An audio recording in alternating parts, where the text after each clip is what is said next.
Hay una pregunta que siempre surge. ¿Por qué empresas de tecnología que eran increíblemente exitosas y visionarias de pronto pierdan el rumbo y fracasan? Y fíjense, no es por falta de ideas. Basándonos en el trabajo de Geoffrey Moore para Harvard Business Review, vamos a explorar una idea clave. Y es que el verdadero secreto del éxito a largo plazo no está en ese futuro lejano y brillante. No, está en dominar el complicado y a veces olvidado mediano plazo.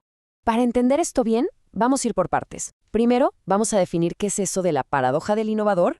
Después, usaremos un modelo llamado los tres horizontes para ver dónde está el problema. Vamos a identificar por qué esa parte del medio es tan peligrosa. Y luego veremos un manual de estrategias que ya ha funcionado. Para cerrar con las claves para dominar justamente ese mediano plazo.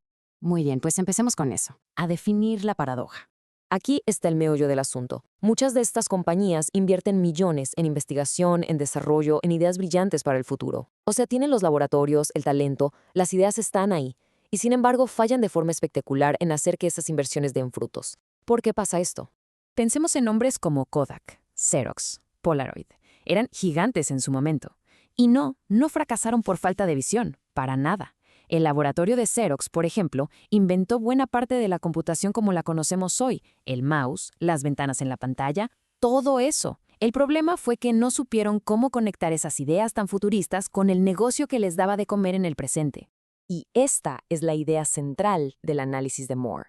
El punto de quiebre, donde todo se viene abajo, no está en cómo manejan el negocio que genera dinero hoy, ni tampoco en cómo generan ideas locas para el mañana. No, la falla fatal ocurre justo en la transición, en ese espacio que hay en medio. Bueno, para entender bien esa brecha, necesitamos una especie de herramienta de diagnóstico. Y aquí es donde entra el famoso modelo de los tres horizontes.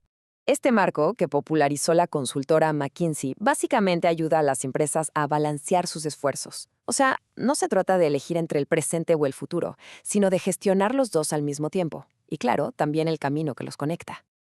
Ok, vamos a desglosarlo, que es bastante sencillo. El horizonte 1 es el motor de hoy, es el negocio principal, el que está pagando las cuentas, ¿no?, en el año fiscal actual. Luego, si nos saltamos hasta el final, está el horizonte 3. Ese es el laboratorio de ideas, el de investigación y desarrollo, las semillitas de lo que podría ser la empresa en, digamos, 5 años o más. Y justo en medio, ese es el horizonte 2. Y es crucial porque ahí es donde esas innovaciones prometedoras tienen que convertirse en los motores de crecimiento del mañana. Ahora sí, vamos a meternos de lleno en el corazón del problema. Ese horizonte 2, el que casi siempre está olvidado y mal gestionado. La metáfora que usa el artículo para esto es buenísima. Dice que el horizonte 2 es como el triángulo de las Bermudas de la innovación. ¿Por qué? Porque los proyectos que entran ahí tienen demasiado potencial como para ignorarlos, pero todavía no maduran lo suficiente como para medirlos con las reglas del negocio principal. Y en ese limbo, pues simplemente desaparecen, se pierden. Esto es como un sabotaje interno, y muchas veces ni siquiera es a propósito. El equipo de ventas, por ejemplo, enseña un producto nuevo y emocionante del horizonte 2 para conseguir una cita, pero al final termina vendiendo el producto viejo y confiable del horizonte 1. O peor, cuando las cosas se aprietan en el trimestre, el dinero y la gente que estaban asignados al proyecto nuevo son prestados para alcanzar los números del negocio principal. Se devoran a sus crías. Y esta cita lo dice todo, ¿no? Un gerente podría pensar, ay, solo estoy tomando este recurso un ratito, no pasa nada. Pero para un proyecto que apenas están haciendo, que es súper frágil, esa pequeña interrupción puede ser mortal. Es como si le quitaras un pedacito a la yema de un huevo que se está incubando. Simplemente no funciona. Bueno, ya entendimos el problema. Ahora, ¿cómo se soluciona? Pasemos del diagnóstico a la receta. Y para eso vamos a usar a Cisco Systems como el caso de estudio principal. Fíjense, Cisco desarrolló un manual de estrategias súper claro. Primero, y esto es lo más importante, aislaron por completo los proyectos del Horizonte 2 para protegerlos de la cultura del negocio principal. Segundo, usaron compras de otras empresas para ganar terreno rápido, en lugar de empezar de cero. Tercero, se enfocaron en incubar negocios completos, no solo productitos sueltos. Le dieron el liderazgo a gente dedicada y con mucha experiencia.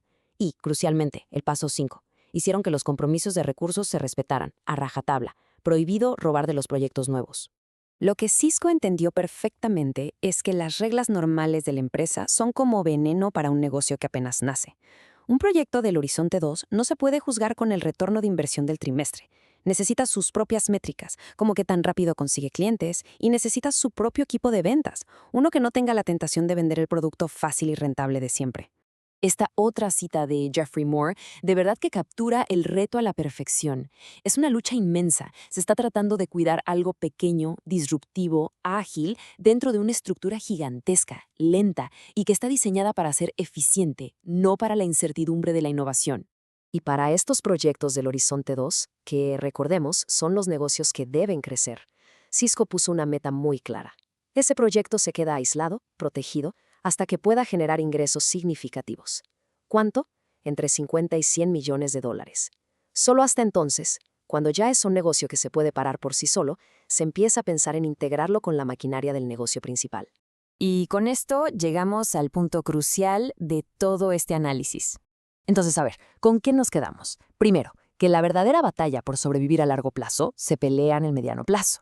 Ese Horizonte 2 tiene que ser tratado como una unidad de negocios especial, con sus propias reglas y protección. Ojo, no es un hobby, tampoco es una versión chiquita del negocio principal. Y necesita sí o sí un campeón en la cima, el mero CEO, que lo defienda de toda la burocracia de la empresa. Y esto nos deja con una pregunta final, para la reflexión.